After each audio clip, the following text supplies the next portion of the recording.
Mahayuti, in terms of leads, seems to have crossed the halfway majority, and that means that there could be a lot of credit that could be given to not just Devendra Fadnavis, Eknath Shinde, but Devendra Fadnavis specifically, because to imagine Mumbai without the Thackerays and Sharad Pawar, the youngest Chief Minister of Mumbai, is very difficult. But this is one man, the man from Vidarbha who rose as a corporator and then a mayor, is coincidentally also responsible for making the BJP lead in so many seats that could have been completely unimaginable in several years. Let me go across to Amitabh Tiwari now. Amitabh Tiwari, early leads, but yet the Mahayuti seems to be leading in more than half of those seats. How do you look at this?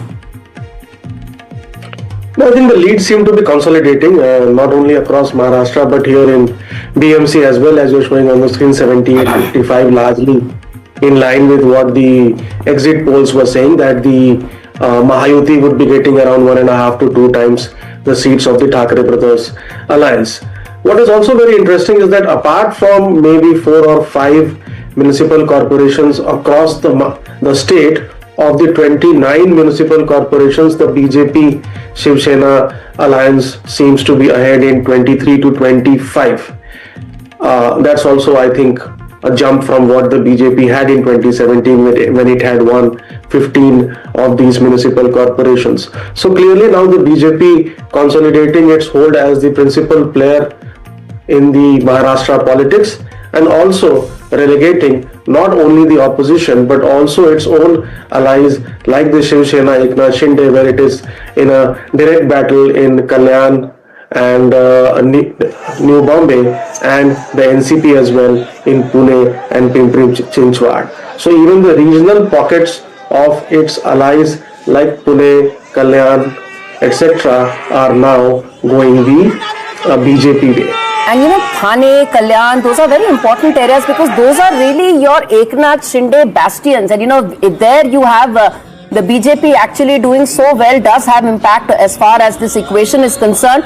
But let's get in Hitesh Jain as well of BJP to really tell us, Hitesh, the numbers, the leads that are coming in right now do give a huge advantage to the Mahayuti. We are, of course, qualifying this as the leads.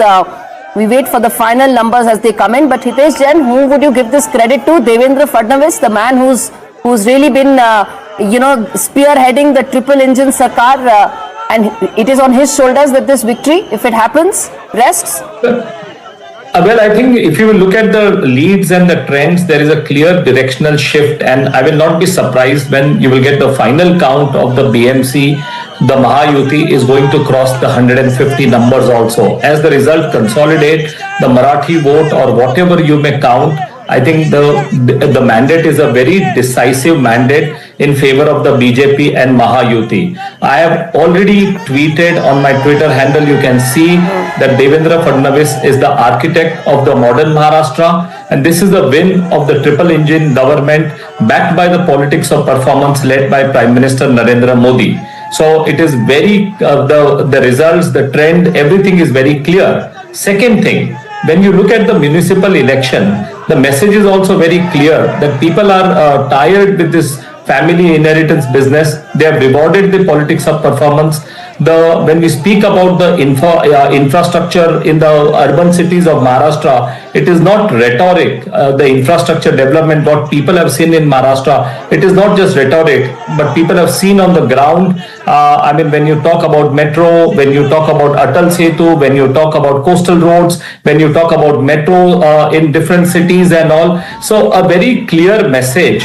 It has also, Gauri, made a lot of difference, Mr. Jain. But let me go to Rohit Chandavarkar. Rohit Chandavarkar, one of the seats that I was very excited about was Markot, because a former journalist was fighting this seat. And, it was fought at a very micro level. It's a Muslim dominated, the Muslim vote is very potent there. Abu Azmi is seen as a voice of influence, and the BJP winning from there. I saw Manoj Kota campaigning there several times. What do you think really works in favor of the BJP in seats like this that are considered very difficult? I think, various things are working in Mumbai this time, and some of those things maybe we didn't expect, at least some time back we didn't expect. We could see that happening maybe in the last couple of weeks or so. Firstly, we see that the minority vote has got split 3 ways maybe. One, it is being taken by Congress party. Secondly, some of them still went with Uddhav Thackeray. And third is, the smaller parties like those representing particularly minority community interest. But what has damaged, I think, the MVA or Congress, the alliance is not in place, but we can still call it MVA, is the fact that Raj Thackeray is now with Uddhav Thackeray and Congress decided to get away from this alliance. That split in the Mahavikas Aghadi and Raj Thackeray's entry, like we keep saying, has damaged, a lot of things for Uddhav Thackeray, Mahavikas Aghadi, which might later again get together, and has benefited the BJP. I think the minority community vote is slightly confused this time, unlike the Vidhan Sabha or Lok Sabha election, which we saw last year in 2024, where the minority community straight away went with Uddhav Thackeray, and Congress was also in alliance with him. So it worked that time. But this time you can see many more surprises in a city like Mumbai, like the previous one that we were talking about, North Indian or a Hindi-speaking candidate winning in the core Maharashtrian area of Kozhikode, or similar things you might see. But Rohit, and Vikhroli and Mahim, both the Shiv Sena UBT seems to be leading, which means the UBT has also stuck to its consolidated vote banks. Let me ask this question to Amitabh Tiwari. Amitabh Tiwari, the fact that some of these places, including Mahim and Vikhroli, the UBT is still leading, how would you explain this? No, essentially the Marathi Asmita flank, which both the brothers were largely banking on, and the entire strategy of the MNS and the UBT alliance was to consolidate the Marathi Manus vote and do not risk any leakage to the Shiv Sena Eknath Shinde alliance. I think that has worked in their core constituencies, because we talk a lot about the declining influence of the Marathi speaking community in Mumbai from 46-47% in 1950s to 36-37% now, but still around 140 wards are there which are influenced by the Marathi community or the Marathi speaking voters. So, and almost 150 of the 227 councillors or corporators in 2017 belong to the Marathi speaking community.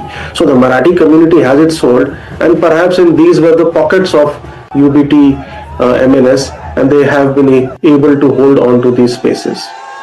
Kiran Sonavane, the Shiv Sena Shinde faction speaking to us. Kiran, your thoughts on the fact that the leads indicate that the alliance has crossed the 100 mark, but it also comes at a time when BJP is clearly now the big brother in the equation.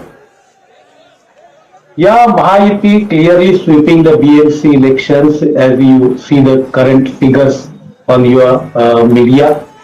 Next thing is that it is the Mumbai people itself has rejected the work from home peoples and elected the people who are working on the ground. Next thing is that they have clearly rejected the leadership of the MNS and UBT. These are the facts. These BMC elections tell clearly, and BJP is the big brother is rising. We can see from the figure itself.